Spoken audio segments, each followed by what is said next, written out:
দর্শক, আপনারা জানেন গতকাল সন্ধ্যার দিকে অর্থাৎ ৫টা ৪৮ মিনিটে ওসমান হাদিকে বহনকারী যে প্লেনটি আছে বাংলাদেশ বিমানের ফ্লাইট BG585 সেটি ৫টা ৪৮ মিনিটে অবতরণ করেন এবং এয়ারপোর্ট থেকে সরাসরি ওসমান হাদির মরদেহ কিন্তু গতকাল সোহরাওয়ার্দী মেডিকেলে নিয়ে যাওয়া হয়েছে এবং সেখানে হিমঘরে রাখা হয়েছে এবং পূর্ব ঘোষণা অনুযায়ী ওসমান হাদির আজকে সংসদ ভবনের দক্ষিণ প্লাজায় এখানে বেলা ২টায় অর্থাৎ জোহরের নামাজের পর এখানে তার জানাজার প্রস্তুতি নেওয়া হচ্ছে, অর্থাৎ এখানে জানাজা অনুষ্ঠিত হবে। আমরা আপনাদেরকে একটু দেখানোর চেষ্টা করব আসলে এখানকার সবশেষ যে পরিস্থিতি রয়েছে। আমরা সংসদ ভবনের ঠিক দক্ষিণ প্লাজার সামনে থেকে আপনাদের সাথে যুক্ত হয়েছে। আমরা সকাল থেকে এখানে দেখছিলাম যে এখানে যে নিরাপত্তা ব্যবস্থার কথা বলা হচ্ছিল আগ থেকে, সেই নিরাপত্তা ব্যবস্থা কিন্তু আগে থেকেই অর্থাৎ গতকাল থেকেই এখানে জোরদার করা হয়েছে। সংসদ ভবনের এই সড়কটিতে প্রবেশের যে দুইটি পথ আছে সেই দুটি পথই কিন্তু নিরাপত্তা কর্মীরা এখানে বন্ধ করে দিয়েছেন এবং মানুষ প্রবেশের জন্য এখানে সিঙ্গেল ওয়ে একটি অর্থাৎ ওয়ান ওয়ে একটি রাস্তা করেছেন তারা এবং বাস দিয়ে সেই জায়গাটি তারা একেবারে সিকিউর করেছেন। এবং আমরা ভেতরে প্রবেশ করার পর আপনাদেরকে যদি একটু সরাসরি দেখানোর চেষ্টা করি, এখানে সকাল থেকেই বাংলাদেশ সেনাবাহিনী এখানে কাজ করে যাচ্ছেন। সংসদ ভবনের দক্ষিণ প্লাজার সামনের যে ফিল্ডটি রয়েছে, মাঠটি রয়েছে, সেখানে সেনাবাহিনী বারংবার তারা এখানে চেকিং করছেন। তাছাড়া আমরা ডগ স্কোয়াডকে দেখছিলাম, তারাও সকাল থেকে এখানে কাজ করছে। র্যাবের ডগ স্কোয়াড আছে, স্পেশাল সিকিউরিটি ফোর্স আছে। তাছাড়া আমরা যদি আরও জানাতে চাই, এখানে পুলিশ বাহিনীর সদস্যরাও সকাল থেকে বিপুল পরিমাণে উপস্থিত হয়েছেন। তাছাড়া আনসার বাহিনীর সদস্যরা এখানে উপস্থিত হয়েছেন এবং সার্বিক পরিস্থিতি অর্থাৎ পুরো জায়গাটি জুড়েই তারা নিরাপত্তার একটি বলয় তারা সৃষ্টি করেছেন, অর্থাৎ কয়েক স্তরের নিরাপত্তা আমরা বলতেই পারি এখানে দেয়া হবে আজকে ওসমান হাদির জানাজাকে কেন্দ্র করে। এবং আমরা যতদূর জানতে পেরেছি, ওসমান হাদির মরদেহ সরাসরি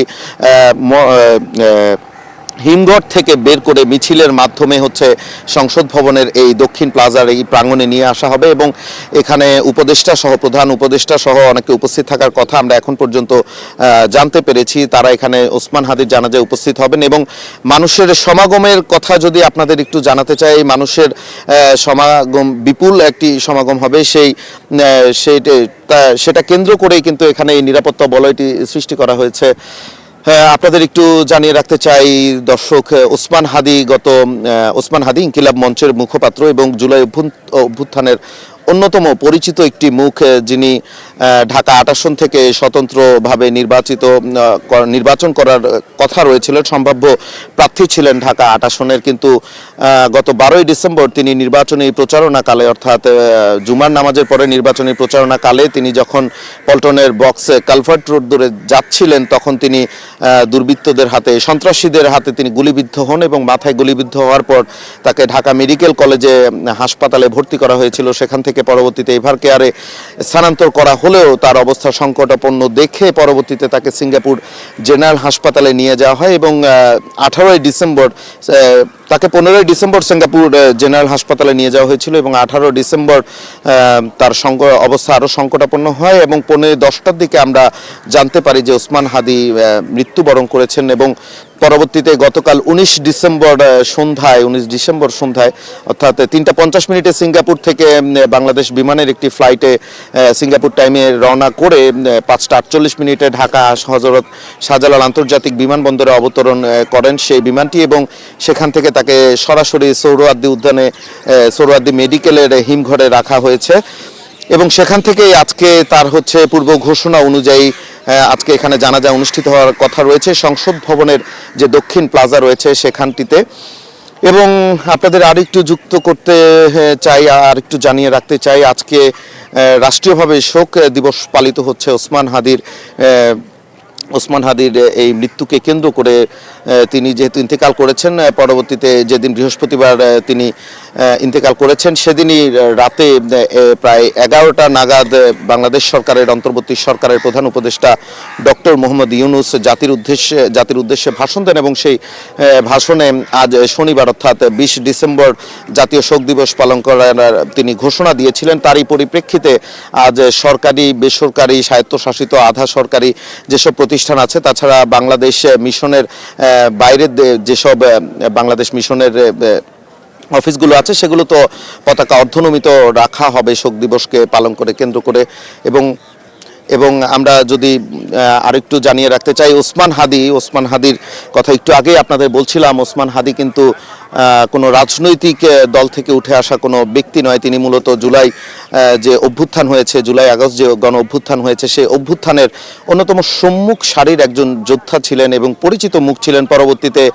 পরবর্তীতে তিনি ইনকিলাব মঞ্চ নামের একটি সংগঠন প্রতিষ্ঠা করেন 5 আগস্ট পরবর্তী, যার মাধ্যমে তিনি বলেছিলেন যে জুলাইতে যারা আহত হয়েছেন, নিহত হয়েছেন, শহীদ হয়েছেন জুলাইতে যারা, তাদের যে আকাঙ্ক্ষা, সেই আকাঙ্ক্ষা পূরণে তার এই সংগঠনটি কাজ করে যাবে। এবং তারই পরিপ্রেক্ষিতে তিনি নানা রকম কর্মসূচি পালন করছিলেন। এই ইনকিলাব মঞ্চকে কেন্দ্র করে তিনি বিভিন্ন সাংস্কৃতিক কার্যক্রম চালাচ্ছিলেন এবং তিনি অতি স্বল্প সময়ের মধ্যে, আমরা বলতে পারি একেবারেই স্বল্প সময়ের মধ্যে, তিনি বাংলাদেশের আপামর জনসাধারণের কাছে একটি পরিচিত মুখ হয়ে ওঠেন।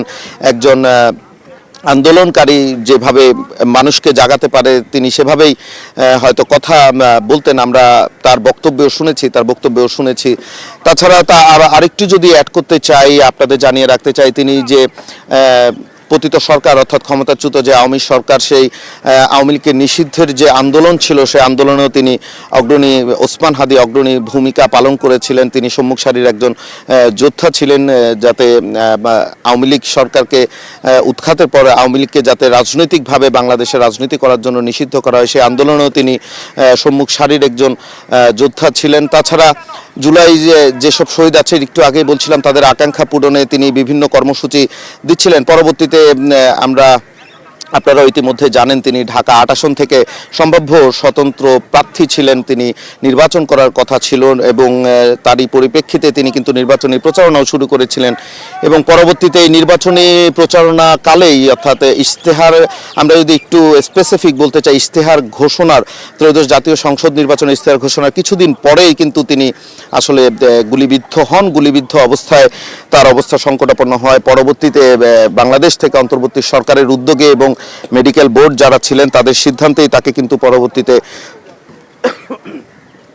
পরবর্তীতে তাকে সিঙ্গাপুর পাঠানো হয়েছে এবং সিঙ্গাপুরে তিনি চিকিৎসাধীন অবস্থায় ছিলেন।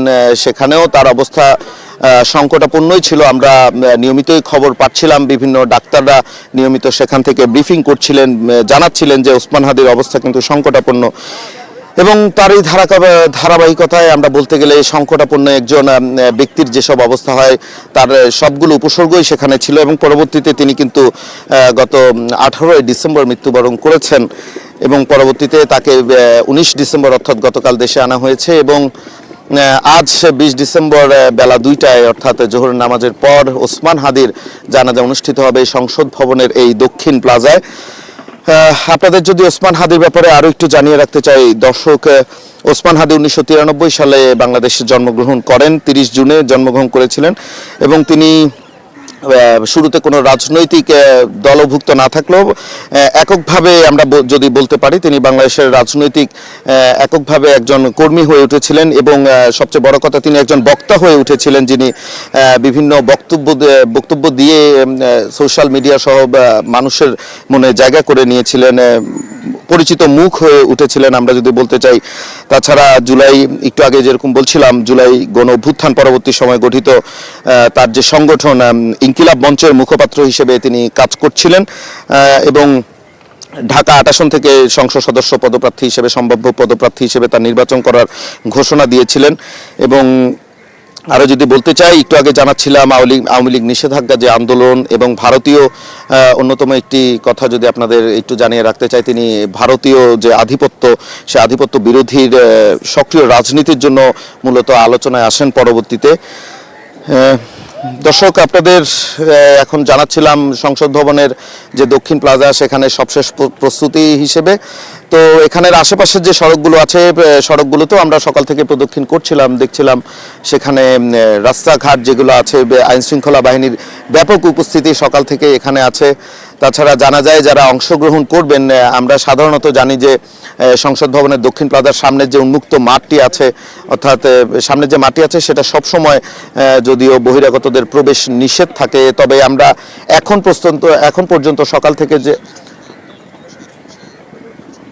এখন পর্যন্ত যেসব প্রস্তুতি দেখতে পাচ্ছি যে আজকে যদি সকাল থেকে আপনাদের একটু জানিয়ে রাখতে চাই, সংসদ ভবনে জানাচ্ছিলাম দক্ষিণ প্লাজার সামনের যে গ্রাউন্ডটি, সেই গ্রাউন্ডটিতে সাধারণত বহিরাগতরা প্রবেশ করতে পারেন না, কিন্তু এখন তাদের যে সার্বিক প্রস্তুতি, সেই প্রস্তুতি অনুযায়ী আমরা আপনাদের সরাসরি দেখানোর চেষ্টা করছি। এখানে কিন্তু বাঁশ দিয়ে বিভিন্ন ব্যারিকেড দেওয়া হয়েছে, অর্থাৎ সামনের এই জায়গাটি হয়তো বা আজকে বহিরাগত যারা আছেন, অর্থাৎ যারা জানা যায় অংশগ্রহণ করবেন, সাধারণ মানুষ যারা আছেন তারা আজ হয়তো ভেতরে প্রবেশ করে একটি নির্দিষ্ট স্থান পর্যন্ত সেখানে জানা যায় অংশ নিতে পারবেন। এবং ভেতরে আমরা দেখতে পাচ্ছি